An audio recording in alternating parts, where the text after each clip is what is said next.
Olá, seja bem-vindo. Você está no canal Advocacia Quântica. Por aqui falamos de saúde, justiça e liberdade por meio da expansão da consciência, com base nas leis da física quântica, nas leis da biologia, da epigenética, da neurociência.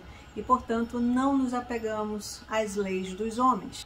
Não significa que não tenhamos que lidar ou que respeitar as leis impostas na sociedade. Não se trata disso, eu apenas trago para você uma perspectiva diferente, a perspectiva do paradigma quântico, para que a gente pense no valor justiça por meio de uma outra perspectiva, ok? Então, o que seria essa questão? Essa semana, esse final de semana, eu estava conversando com uma amiga cliente e eu tive um retorno muito legal, eu quero compartilhar hoje isso com vocês. Essa cliente amiga, ela falou assim para mim: Ana, você tem um trabalho incrível, nunca vi nada nem parecido com essa questão que você trata, do jeito que você trata, a questão que é a informação vibracional. Nunca vi ninguém tratar a questão justiça e a questão saúde do jeito que você trata, a partir da questão informacional, da questão das emoções, das informações que levam o nosso organismo a adoecer ou a se sentir de forma, de alguma situação foi injusta pra gente. Enfim, é uma perspectiva realmente totalmente diferente. Porém, ela disse para mim o seguinte: no entanto, quando eu conheço o teu trabalho, porque eu já sou tua cliente, sei do quanto faz diferença, do quanto é importante olhar por esse lado para resolver as coisas, para destravar as coisas, para melhorar a saúde.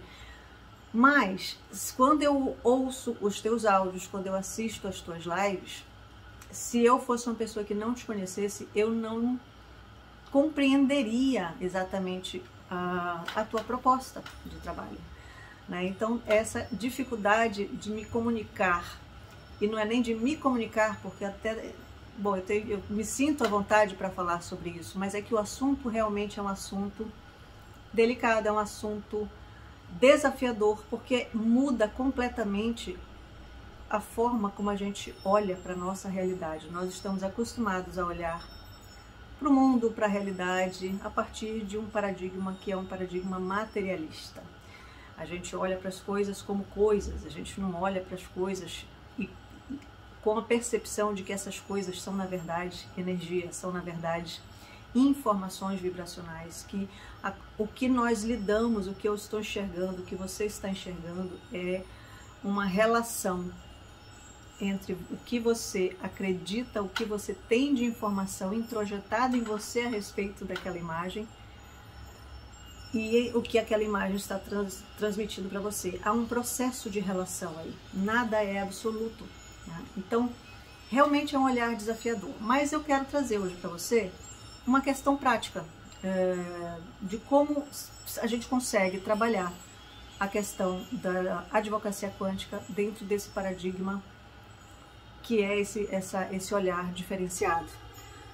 Nós temos dentro do direito, do já estabelecido, embora muito ainda atacado, muito contestado, a questão do direito sistêmico. O direito sistêmico, ele é utilizado dentro do sistema judiciário nessa tentativa de uma justiça restaurativa, nessa tentativa de trazer essa questão invisível da energia que está entrelaçada nas questões, em todas elas. Então, o direito sistêmico, alguns ícones trabalham com isso, alguns ícones do Poder Judiciário já trabalham com isso há bastante tempo, embora sejam muito poucos e tenham muita dificuldade perante a maior estrutura do Poder Judiciário, que é, sim, muito materialista. Estou falando do juiz da Bahia, Sami Satoshi, eu não sei exatamente como falo sobre o nome dele, mas tem o Dr. Egberto, do Tribunal de Justiça de São Paulo, que trabalha com justiça restaurativa. Estou falando dos que eu conheço, tá? Temos a doutora juíza também, Vanessa Saviero, que é do Poder Judiciário ali da comarca de São Vicente, no litoral de São Paulo. Então, esses são alguns profissionais de dentro do Poder Judiciário que eu sei que trabalham com essa perspectiva. Eles trazem para dentro do olhar do direito tradicional, o olhar do direito sistêmico, que é muito baseado na constelação de Bert Hellinger, né? Isso é fantástico, isso é maravilhoso, mas eu quero que você entenda que o meu trabalho aqui ele é um pouco diferente, porque a minha proposta com a advocacia quântica, embora a gente possa aplicar isso em um processo já instaurado dentro de uma relação jurídica já colocada no Poder Judiciário, a minha proposta, a minha intenção, o meu sonho, né, é trazer esses conceitos para que o advogado, o profissional do direito, antes mesmo que ele leve o seu cliente para o Poder Judiciário para formalizar uma questão, que ele já entenda como ele pode ajudar aquele cliente, olhando para esse cliente por uma outra perspectiva, por esse olhar do paradigma quântico.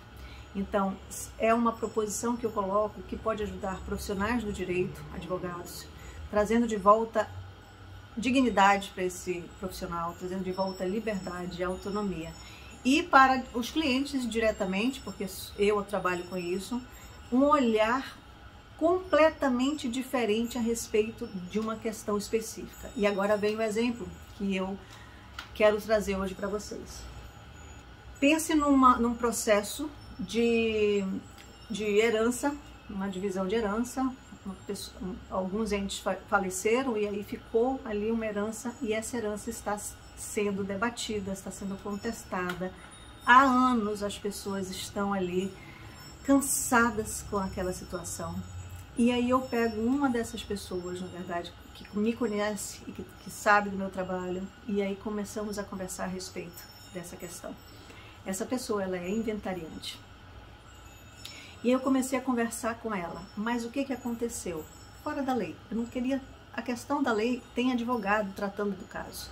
O meu trabalho é olhar para o invisível que molda o visível. Então, por que será que um processo que, segundo o relato dessa cliente, está tudo certo, todas as questões foram colocadas, todos os bens foram relacionados, todos os gastos que foram feitos, né, nessa questão depois do pós-mortem da pessoa que tinha os bens, que deixou os bens, tudo organizado no processo, e ainda assim outras partes contestam e tal e tal. A pessoa que é minha cliente, que veio para mim, na conversa com essa pessoa, para entender ela dentro dessa estrutura situacional, o que a gente descobre? O apartamento, que é o bem principal, um grande apartamento, que é o bem principal que está aí nessa disputa, era de uma tia dessa minha cliente, e essa tia tinha dito para ela que queria deixar o apartamento para ela. E essa tia tinha essa convicção, queria fazer isso, chamou a minha cliente algumas vezes, lá anos atrás, para fazer essa documentação. E na época, a minha cliente, muito trabalho, nunca podia, uma hora eu vou, e não ia, até que a tia faleceu. E o apartamento que ela tinha como dela, porque a tia já tinha dito que era dela, que ia ficar para ela, que só faltava formalizar, a tia morre e isso não é formalizado. O que acontece? Pela legalidade, pela legislação, pelo ordenamento jurídico do nosso país, o apartamento é de todos os herdeiros.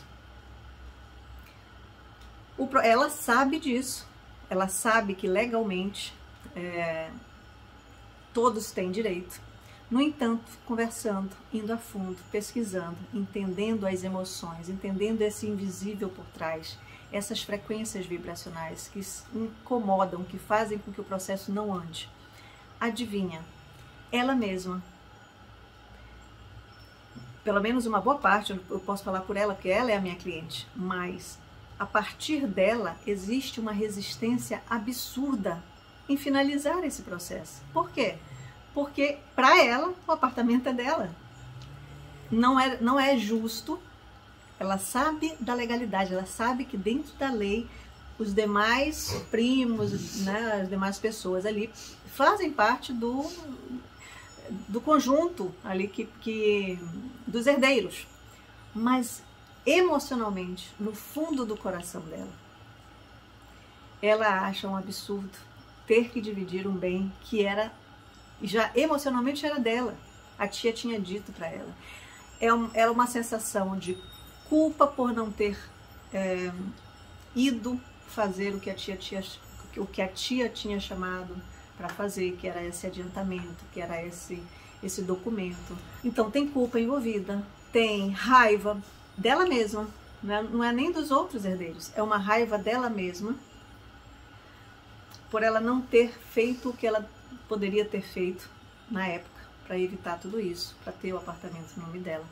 Então percebe assim, não é só uma questão de brigar pelo bem em si, é uma questão emocional mais profunda que a gente precisa tratar.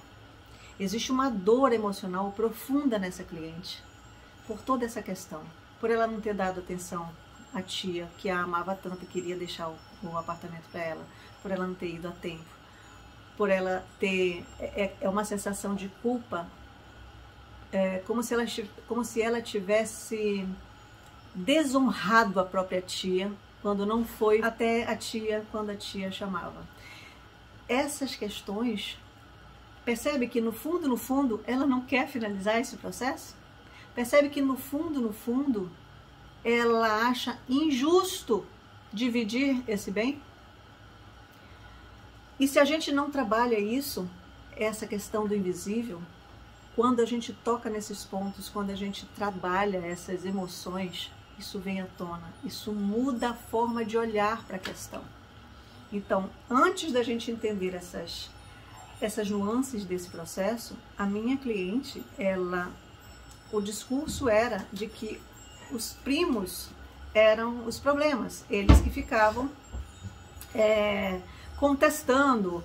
Além de tudo, ela sentia como se os primos estivessem duvidando, como ela ficou como inventariante, e também tem uma questão a mais aí, tem joias envolvidas, tem, enfim. Ela sente, né, e agora sentia, porque isso tá clareando na mente dela, ela tinha a percepção de que os demais herdeiros a julgavam como desonesta, como se ela estivesse querendo fazer algo contra os demais herdeiros. E na verdade não era isso. Mas nem ela sabia o que era realmente. E isso, gente, só de uma parte, de uma pessoa. Então, percebe que tem muito mais coisas. O valor justiça não é só a aplicação da lei, é essa a pretensão da advocacia quântica.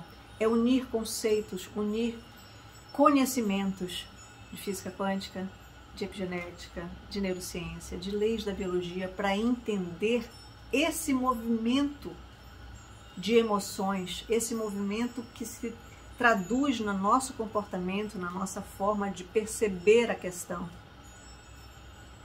E só através desse olhar é possível destravar essas questões mais complexas, tanto no judiciário, como eu trouxe esse exemplo hoje, como em questões de adoecimento. O nosso corpo reflete essas emoções, essas injustiças que sentimos. E isso é uma percepção única de cada ser humano. Então, assim, imagina colocar uma questão como essa para um juiz dentro de todo aquele arcabouço burocrático que ele também tem que seguir, que é um saco. A verdade é essa. Por mais que a gente goste do direito, cara, é muito chato. O negócio não anda, anos e anos e anos, e vai, estica, encolhe, e sabe, não resolve. É horrível para todas as partes.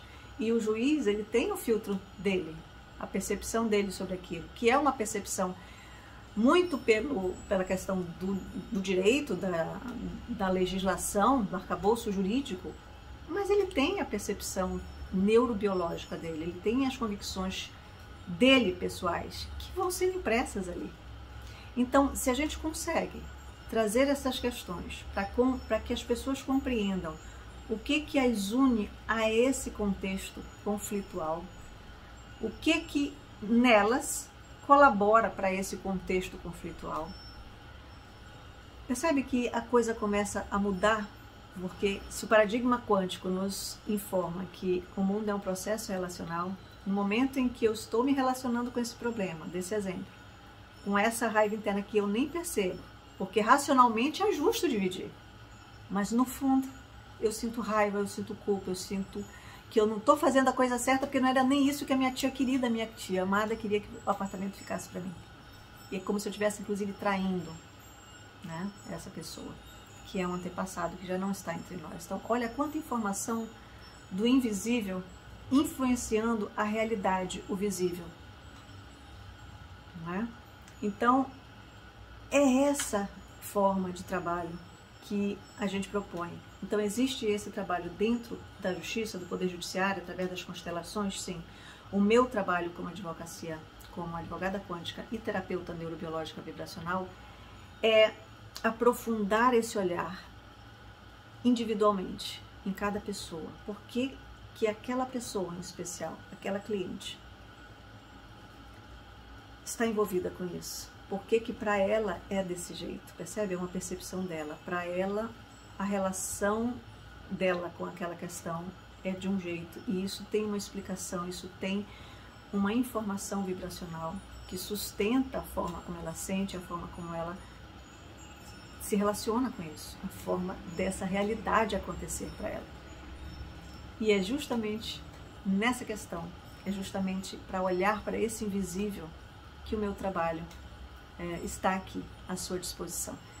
Então eu volto a dizer, isso se aplica tanto em questões de conflitos relacionais, para que a gente tente nem levar o problema para o judiciário, tentar resolver o mais breve possível, porque sabemos que quando entra no judiciário, mesmo quando é rápido, ainda demora, não é? Então em questões do judiciário, em questões de conflitos relacionais, mas também em questões de adoecimento do nosso corpo, porque é a mesma coisa que acontece.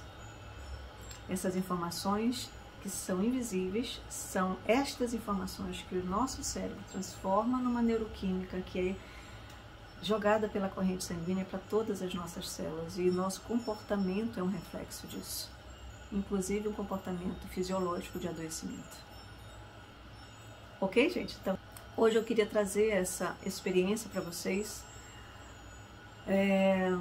aceitando essa crítica construtiva de uma outra cliente, que foi esse olhar dela: poxa, Ana, seu trabalho é incrível, mas a gente não consegue perceber, porque é muito realmente novo, é muito completamente diferente do que a gente está acostumado a pensar. Então eu resolvi hoje trazer para vocês esse caso concreto, né? E na semana que vem eu vou falar de um outro caso concreto para vocês. Ok? Então, um beijo no coração de todos. Eu fico por aqui e vejo vocês semana que vem.